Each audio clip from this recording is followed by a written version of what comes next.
Hello readers, it's Mrs. Saul. I'm here to share another story with you today. And we've been talking about making text connections and how good readers can make connections with books they're reading or any text that they're reading. And we're going to continue that today. We're going to look at a different type of connection. Yesterday we talked about text to self connections. And we shared the book, The Relatives Came. And in that story, there were a lot of things that happened that reminded me of my own life. So a text to self connection is a connection you have with a book or any text that you're reading that reminds you of something about yourself or something that happened in your own life. Maybe even someone you know in your own life, okay? So today, we're going to be talking about text to text connections. That is when you have a connection between one text and another. So just like I've been doing, I am going to share a story with you, and then I'm going to show you our anchor chart, and we're going to talk a little bit more about text to text connections. So the story I'm going to read to you today is one you may know already. Maybe you haven't heard this exact version of or this exact book, but you probably know this story. So I'm going to be sharing with you Goldilocks and the Three Bears. Raise your hand if you know this story. Oh, I thought so. Oh, and I will be giving a shout out today. So make sure you have your listening ears on and see if you hear me say your name. And you don't know when it's gonna happen, you gotta watch the whole video. Okay, so here we go.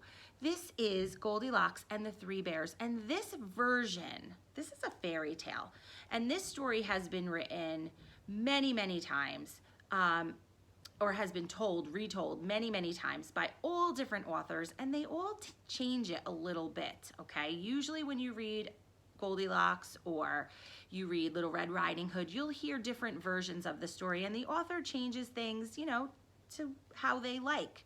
So this one is being retold. See that? It doesn't say by James Marshall. It says retold and illustrated by James Marshall. That's a clue, friends, that this is not the first time a story has been told. When you see the word retold, that means someone's telling a story again that you've probably already heard, but they're putting it in their own words. So James Marshall did that. He took the story of the Goldilocks and the Three Bears, and he's putting it into his own version of the story. So let's find out how he tells the story of Goldilocks and the Three Bears. Now, I gotta say, I don't know if it happened to you yet, but I already have a connection between this book and another book that we just recently heard. Some of you heard it in school with me, or watched the video in school with me, and some of you heard or watched the video at home. But do you remember just last week you watched the video for Goldilocks and the Three Librarians? Remember that? It was almost like this book. So let's see if we can find anything else besides the title that is the same about this book, or close to the same about this book and Goldilocks and the Three Librarians. Here we go. Goldilocks and the Three Bears, retold and illustrated by James Marshall. Once there was a little girl called Goldilocks. "What a sweet child," said someone new in town. "That's what you think," said a neighbor. Oh, well, this is a little different than the versions I've heard of Goldilocks.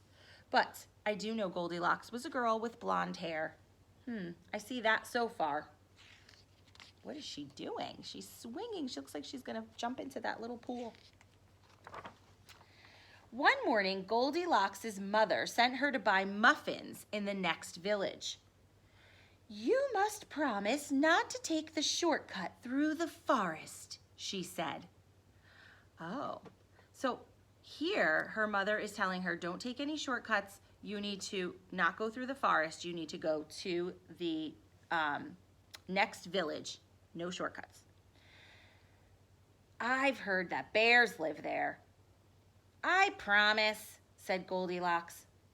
But to tell the truth, Goldilocks was one of those naughty little girls who do exactly as they please.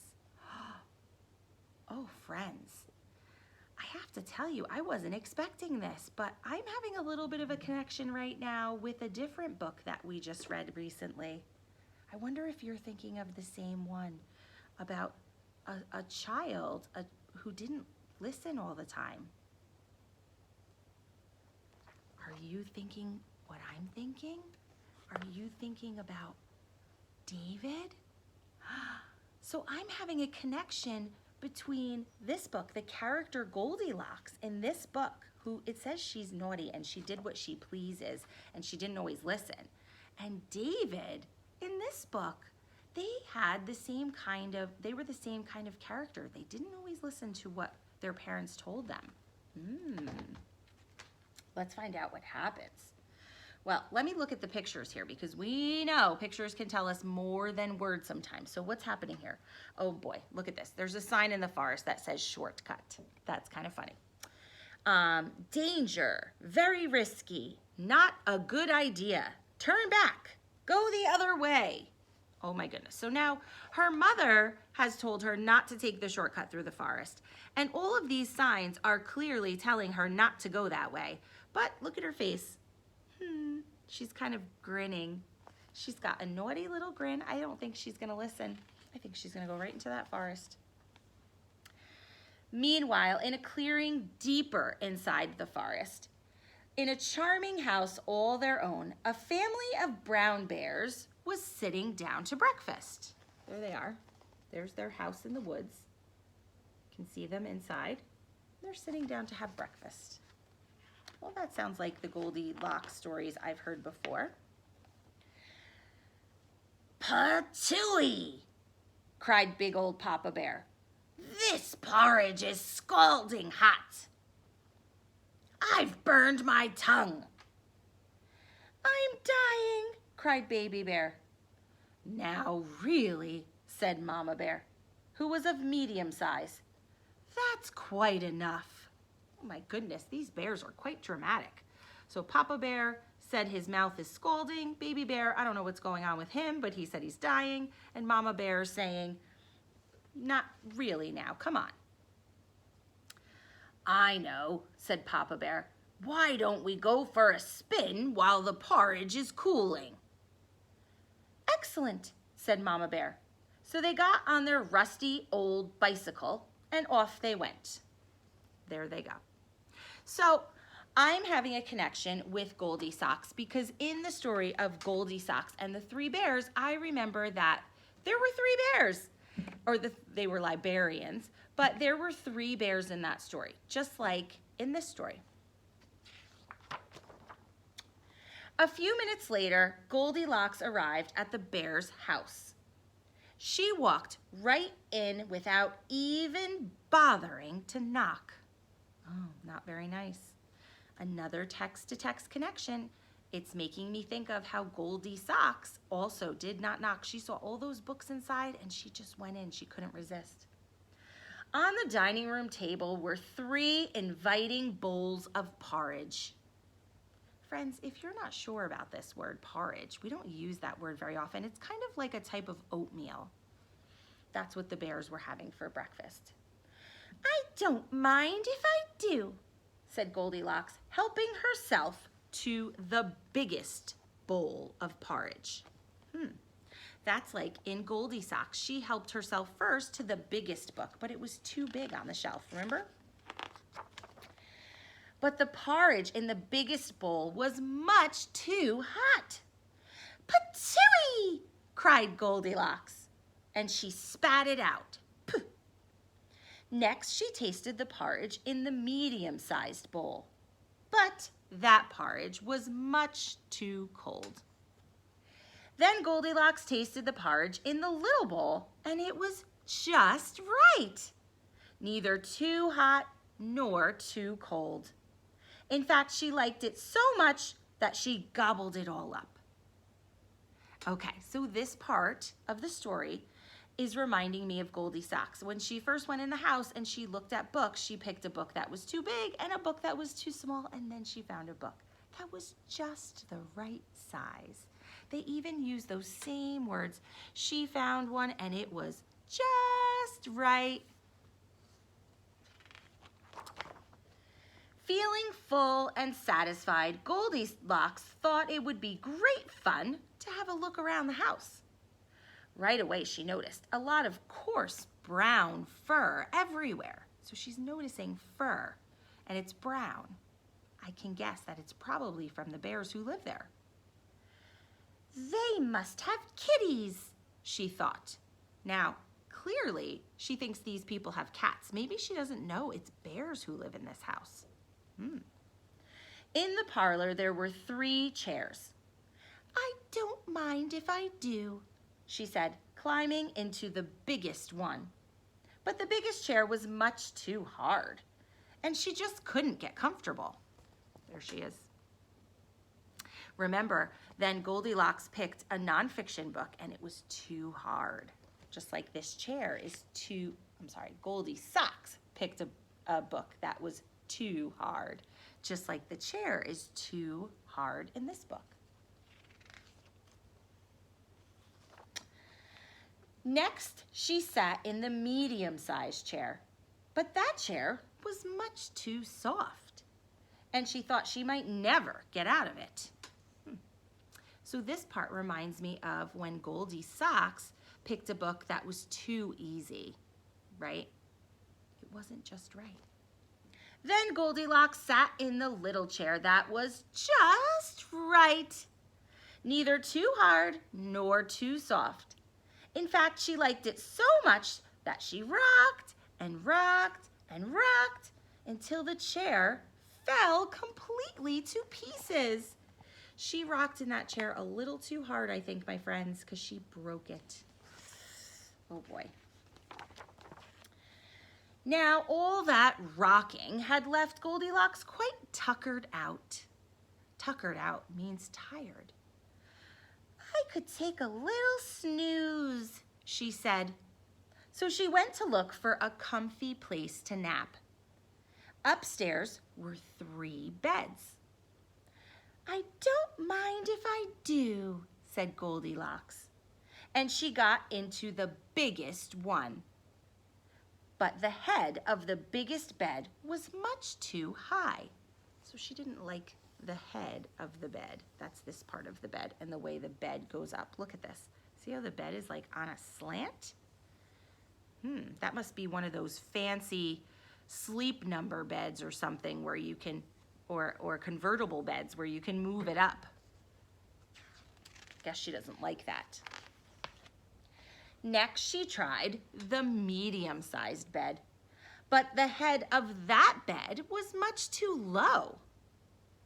Then Goldilocks tried the little bed, and it was just right. Soon she was all nice and cozy and sound asleep. She did not hear the bears come home. This is another text connection I'm having. I remember in Goldie Socks that she was reading in the tent and she didn't hear the bears come home. So here she is. She found this little bed. Oh, this house has a lot of books too. And she's fell asleep. The 3 bears were mighty hungry, but when they went in for breakfast, they could scarcely believe their eyes. Somebody has been in my porridge, said Papa Bear. Somebody has been in my porridge, said Mama Bear. Somebody has been in my porridge, said Baby Bear, and eaten it all up. Oh boy. They do not look very happy that someone was in their house, they spilled their porridge and ate it all up.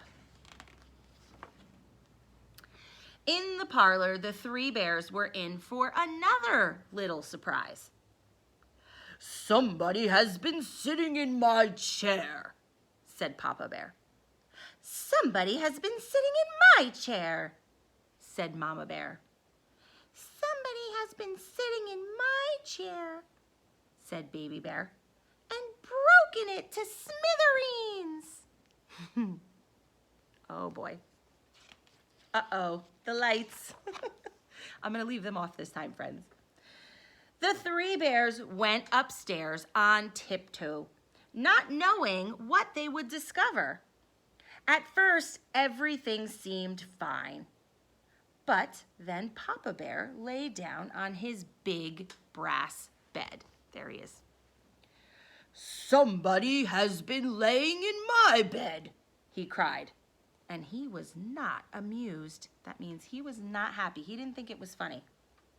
He looks super grumpy. I wouldn't want someone in my bed either.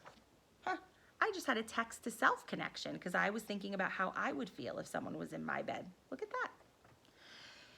"Egads," said Mama Bear. "Somebody has been lying in my bed." Oh, yep. She can tell. Her blankets are not the way they were. "Look," cried Baby Bear.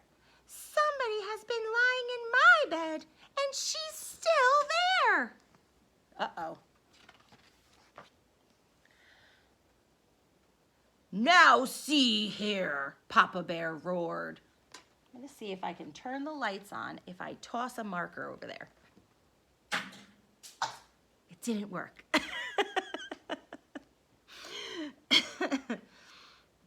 Goldilocks woke up with a start. That means she woke up very startled, and her eyes nearly popped out of her head. But before the bears could demand a proper explanation, Goldilocks was out of bed, out the window, and on her way home. "Who was that little girl?"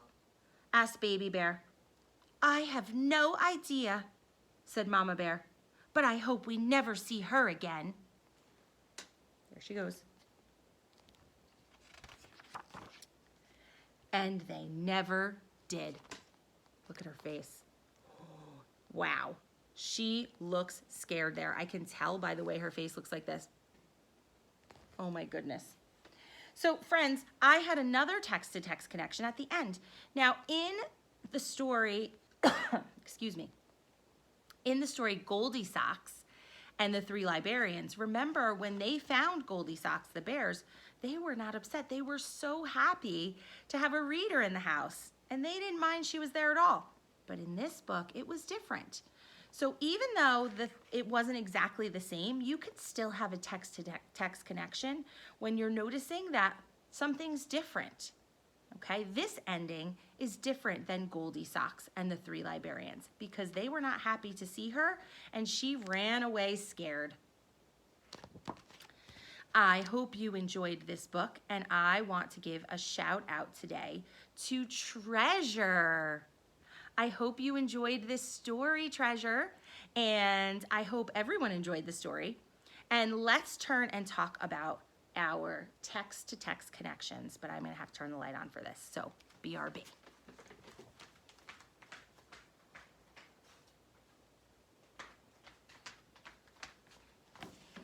Okay, all better. All right, so let's turn and take a look. So yesterday, we started talking about text-to-self connections, okay? That, remember, is when you make a connection between a text and yourself or your own life. So today, we're going to talk about text-to-text connections. That's when you make a connection between one text and another text, one book and another book. Or like we talked about yesterday, you could have a text connection with any kind of text you're reading. So you could read one email and it might remind you of another email. You could read one cereal box and it might remind you of something you saw on another cereal box. Okay, so I wanted to talk about ways that words we could use when we are having a text-to-text connection. Yesterday, we talked about some sentence starters that we could use to help us share our thinking. Remember, readers are thinkers.